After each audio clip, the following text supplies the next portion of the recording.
सत साहिब जय बंदी छोड़ की बंदी छोड़ सदगुरु रामपाल जी भगवान की जय। कबीर जी की वाणी है। सत्संग की आधी घड़ी तब के वर्ष हजार तो भी बराबर है नहीं कहे कबीर विचार।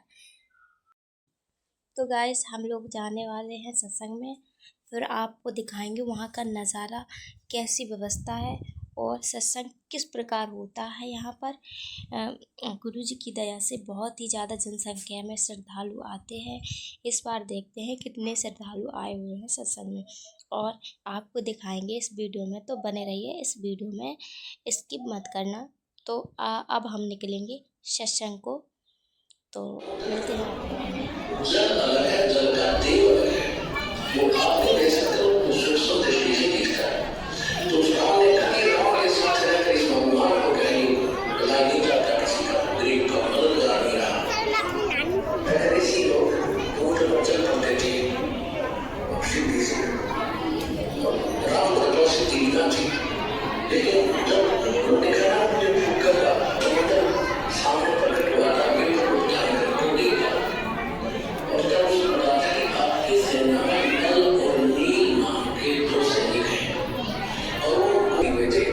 परमात्मा मनिंदर और कबीर जी की आशीर्वाद माता से स्वस्थ हो गए थे। उसके बाद उनकी अटूट श्रद्धा बन गई थी और वो जब समुद्र में कपड़े धोने जाते थे, वो भोले वाले करते थे, डूब जाते थे, बह जाते थे, बर्तन रह जाता है गाना। फिर परमात्मा की कथा है, आज विषय दूसरा है। तो परमेश्वर कबीर जी ने नल को आशीर्वाद दे दिया था कि तुम्हारे हाथ से बेटा अब कोई वस्तु सब नहीं डूबेगी। तो वो उनके पास वरदान मालिका था, और देवी घाट से ऊपर सारी बात की। नल नील ने उस दिन अपने महिमा इतनी मान ली, गुरु भूल गए और याद नहीं किया परमात्मा। और रामचंद्र के पूछने पर क्यों तुम्हारे पास वो ताकत है? हाँ जी है। तो तब कहते कहो प्रेषण करो, वो पत्थर ठाक रखे, दोनों डूब गई, दोनों आ गई, फिर ठाक रखे, फिर डूब गई। जब समुद्र ने कहा कि तुमने अपना गुरु जी भूल गए, मूर्खो याद करो, गुरु भूलकर तुम कैसे सफल होगे। जब उनको याद किया, वो वचन जो उसने बढ़ाया था कि मेरा पुत्र जाएगा, पुत्र नहीं बनेगा, है ना, मुनिंदर ऋषि वहां परमात्मा ऋषि रूप में प्रकट हुए और तब कहा था कि जाओ ये पहाड़ जो है ना, ये साथ वाला पहाड़, इसके चारों तरफ मैंने एक रेखा खींच दी छोटी सी, इसके बीच के पत्थर उठाओ संभल के हो गए। नल नील तो कारीगर भी थे, वो सिर्फ उनको छोड़ छाड़ कर फंसाना थे, बाकी पत्थर हल्के गिरे थे। कबीर भगवान ये ज्ञान से सुनेगा, ये तत्व ज्ञान है। पुरातनों की जो कथाएं तो सुना करते आप जी, अब ये एक सब शरत नहीं कथाएं सुन रखी थी, सिरबैर नहीं था इनका। तो उसने ये वरदान लिए थे, तो एक जगन्नाथ के मंदिर को बनवाने के लिए। तब इसने उसको कहा था कि गुलाम जो है बातों की बातों से मानते हैं, प्रार्थना नहीं सुनते। तो उसका प्रतिशोध समुद्र ने उसको पता था कि देगा, या तो ऐसे टिट फॉर टैट ये बोलते नहीं सारा जीवन। ये खुद भगवान भी अपना टिट फॉर टैट देते आए हैं। राम रूप में बाली मारा था, श्री कृष्ण रूप में उसी बाली ने शिकारी बनकर श्री कृष्ण की हत्या की थी, ऐसे वृक्ष की ओर से। कहते तो गौर राम का जब तेजा कम अर्थात कटे नहीं थी अदला बदला खुद, ये खुद नहीं तुम अपना कोई संस्कार खत्म कर सकते, तुम्हारा कैसे करते हो। तो अब सोच में बताऊंगा, समझ ज्यादा हो गया तो वापस फिर तो उसे तीन ये दो और मांगी थी, परमात्मा बोले तथास्तु, तीनों दे दिए और बोले।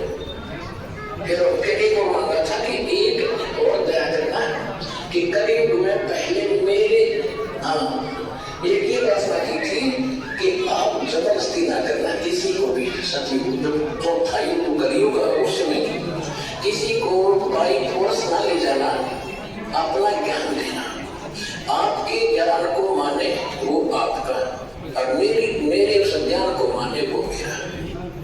परमात्मा बोले तथास्तु, ठीक है। मालिक को मालूम था तो मेरा ज्ञान नहीं समझ पाओगे तो मैं मानेंगे कैसे।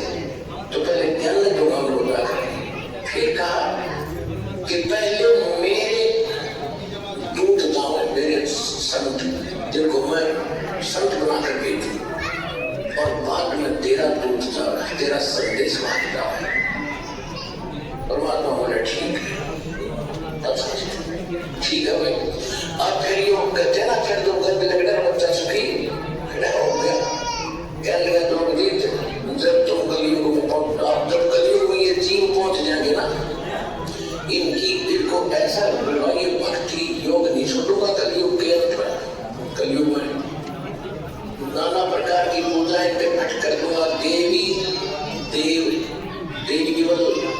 बनाऊं, देवमान मंदिरों में मूर्ति बनवा के, और तीर्थ पर झूठे तब तक बनाऊं, चाहिए जो जीव संसारा जीव न माने कहा तुम्हारा, जीव तुम्हारा कहा न माने हमारी ओर हो, तुम्हारे विरोध हो जाएंगे, मेरे वकील बन जाएंगे, बात विवाद करेंगे। अब परमात्मा बोले कि ये तू अपना काम करना, जो मैंने वरदान दे दिया। फिर कहा कि पीछे मैं भेजूंगा अपना दास, जब तेरे वाले सारी बकवाद घट चुके होंगे, जो ऊंचा मंदा ज्ञान वो सुना चुके होंगे, जब मेरा दास जाएगा। मालिक को मालूम था कि पहले ये पकड़ेंगे तो पकड़ा, फिर अपना दास भिजवाएंगे, पोल खोल दे, प्रमाण देते गए, सारे मेरे बच्चे मुझे पहचान गए। जब परमेश्वर ने कहा था कि चौथा युग कलयुग आई, तब हम अपना अंश उठाएंगे। कहते घर करने को बोध विचारा, सतनाम सतखोर उचारा, और काल फल छूटे कर लोई, सकल सृष्टि परवानी कोई, पूरा विश्व मेरा प्रमुख, मेरा दीक्षित होगा मेरे मंत्र का, मेरे नाम का। और कलयुग बीते 5505, उस समय सभी प्राणी जो उद्धार करते आएंगे, उस परम पद के प्रचेता होंगे, चेता वाले जानकार। कौन से परम पद की गीता 15 के श्लोक नंबर 4 में कहा कि तत्व से संत की प्राप्ति के उपरांत परमेश्वर के उस परम पद की खोज करनी चाहिए, जहाँ जाने के बाद साधक पे लौटकर कभी संसार में नहीं आते। गीता 18 के श्लोक नंबर 66 में कहा कि 10 में कहा कि प्राप्त होगा।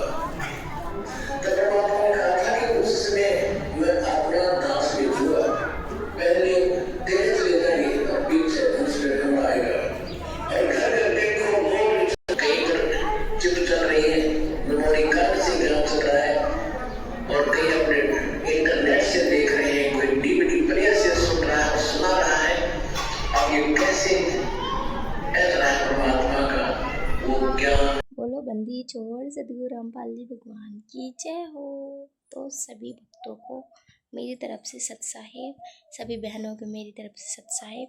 यदि मेरी वीडियो अच्छी लगी हो तो like, comment, share and channel को सब्सक्राइब करना मत भूलिएगा। मिलते हैं आपको नेक्स्ट वीडियो में, तब तक के लिए धन्यवाद। सत साहिब, जय बंदी छोड़।